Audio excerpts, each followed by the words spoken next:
সুস্থতা হচ্ছে আল্লাহর দেওয়া অনেক বড় একটা নিয়ামত। আসলে অসুস্থ হলেই বোঝা যায় যে কতটা কষ্টে দিন যায়। আর অসুস্থ হলে সবথেকে মনে পড়ে বেশি প্রিয় মানুষদের, যারা আশেপাশে কেউ নেই আমার। তো উনাদেরকেই মিস করি, ওদেরকেই মিস করি। যারা হচ্ছে আমার সবথেকে আপন, সবথেকে কাছের। কিন্তু কিছু করার নাই। সবাই আসলে অনেক দূরে, দূরে। যার কারণে মিস করেও কোনো লাভ নেই।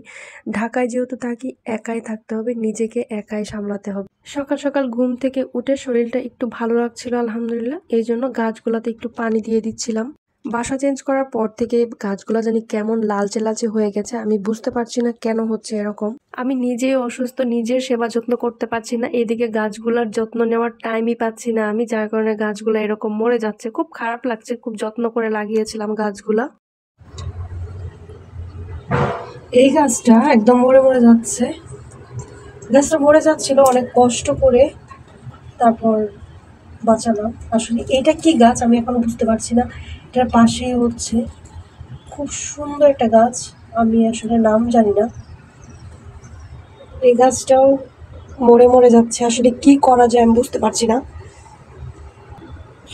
বাসাটা চেঞ্জ করার পর থেকে গাছগুলা মারা যাচ্ছে এরকম মনে হচ্ছে। এই গাছটা তো মারাই গেছে, আর এই গাছটাও লাল লালচে হয়ে গেছে।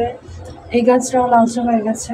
এখানে তেমন একটা রোদ বৃষ্টি আসলে বৃষ্টি পড়ে না গাছের মধ্যে। তো গাছগুলোকে কিভাবে রাখলে আসলে ভালো হবে আমাকে একটু কমেন্ট করে জানাবেন সবাই। এই গাছটা কবে বড় হবে এটার অপেক্ষায় আমি আছি, কারণ এটা কি গাছ আমি এখনো বলতে পারছি না। তো আমি সকাল সকাল রেডি হয়ে যাচ্ছি অফিসের জন্য। খাবার দাবার রেডি করে নিয়ে একবারে বের হয়ে যাব, আমার হাতে একদমই টাইম নেই। তো এদিকে রুটি বানানো ছিল ফ্রিজে, বের করে ভেজে নিচ্ছি। আমার সকালবেলাটা এত তাড়াহুড়া হয়, মনে হয় যে আমি যুদ্ধ করতেছি। এদিকে তরকারি গরম করছিলাম, এটা রাতের বেলার রান্না, আমি একটা ডিম ভেজে নিব। আমার হাতে আসলে একদমই টাইম নেই। তো এই জন্য আমি এদিক দিয়ে রেডি হয়ে নিয়েছি তাড়াতাড়ি। এটাতে তরকারি ছিল আর এটাতে ডিম ভাজি আর রুটি ছিল।